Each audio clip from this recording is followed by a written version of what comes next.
Hello, ladies and gentlemen, from the War Room on this almighty and most important hump day. Welcome to the show. It's good to see everybody. I hope you enjoyed the little short that I provided last night. That's 2 nights in a row, by the way. The pre-Veterans Day short, and then the Veterans Day short.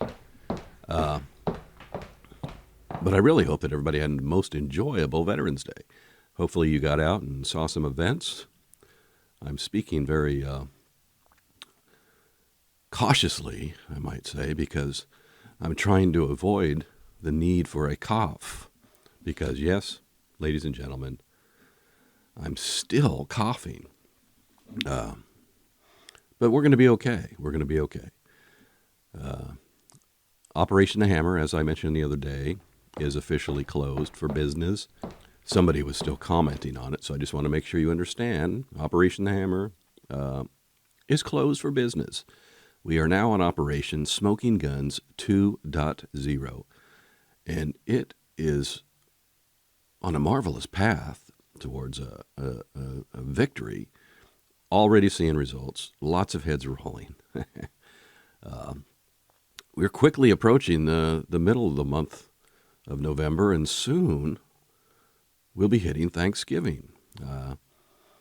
Flight delays are causing lots of problems for people, but some good news in sight. And let me just talk about that right now.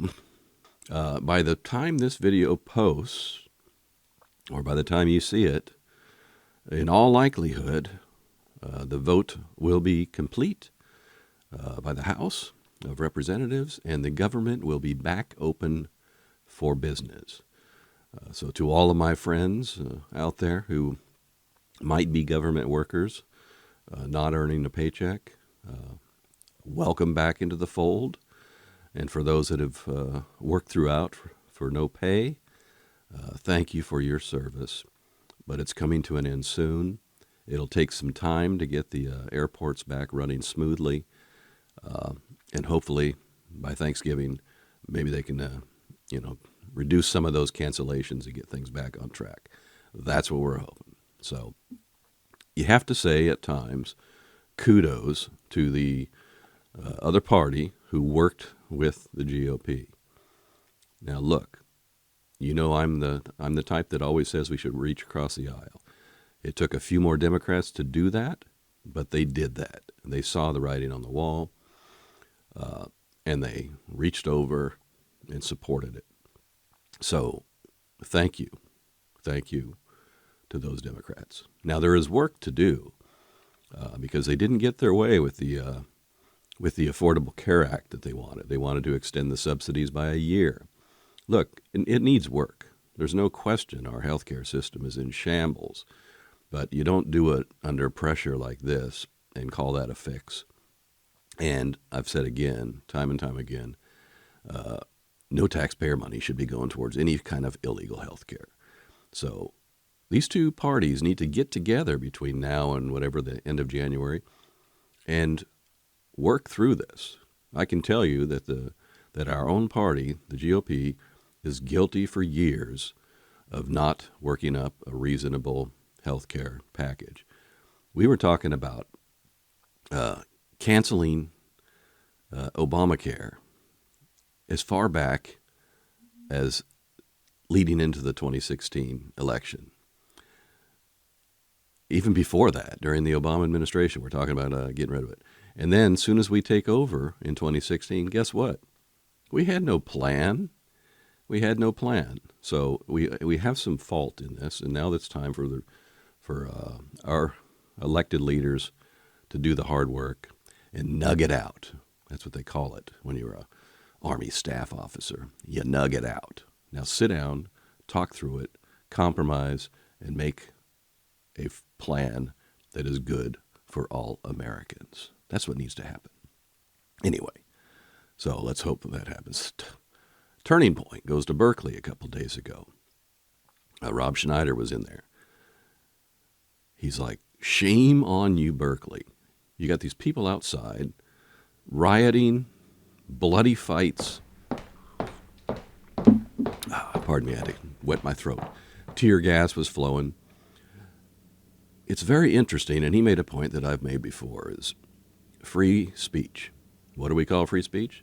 It's the ability of everybody to present their case, say what they would like, and you can agree or not agree. Simple as that. But the freedom of speech is what allows everybody to speak. Democrats, their idea of freedom of speech is it's free so long as you say what they would like you to say. We know that at every university that is extremely liberal, there will always be protests when a conservative speaker comes to speak. That's the way it is. They try to make it so difficult that the university cannot maintain security enough, and then they cancel it. You don't see any Republicans doing that at universities when a liberal speaker comes in. Never. Present me a case in which that has happened. You won't find one. So it's interesting that they call us fascists when they clearly display fascism in the very actions that they take. Suppression of speech. That's what they're doing. So anyway, a few of them were arrested, and of course nothing will happen, but they're scumbags. Speaking of which, the pizza dude, what's his face? I wasn't planning to talk about this, so his name has escaped me, but the sports bar guy. Somebody came by and called him a hateful Jew and told him to get out of town. He goes through and he rates pizza places on their pizza, and he gave him a 7.2. But this kid comes by and yells racial slurs. He was arrested. Now you're going to be arrested, but it's not a crime. It's called a hate crime. But it will linger with that kid for years to come. Years to come. It's now out there. It's on video, and that's that. And I'm trying to think of the guy's name, but it escapes me at the moment because he wasn't on my mind. So anyway, what we need to do now is, you saw Virginia go back blue. You saw New Jersey stay blue. We all saw the communists take over as mayor in New York. These are not good things, although two of them were already blue to begin with. Virginia is normally blue, so that's a bit of a loss. But all in all, we're still doing good. However, folks, we got to get the message out that these midterms are coming up, and people need to get out and vote. This is where we fail badly on the conservative side, is we focus on a presidential election, and then we tend to completely ignore, the state and local elections. Got to get out there. Got to get out there and got to vote. And so, with that, Smoking Gun 2.0 continues at an alarming pace. And the Punisher is here. I hope everybody's enjoyed the slight shift in format. Also, I want to leave one final word of advice here, and it came from Rob Schneider. And I pretty well practice this too. You often will see me leave a comment that just simply says, "Thank you for your kind words." Kill them with kindness. He mentioned on one of the SNL things, probably the 50th anniversary, and Rob Schneider was on the 50th anniversary, I believe it was. He bumps into Robert De Niro, and Robert De Niro looks at him and says, he's like, "How could you vote for that schmuck? Trump is a schmuck." And according to Robert Schneider, he said, "I love you." And he turned around and walked off. So, kill them with kindness, folks.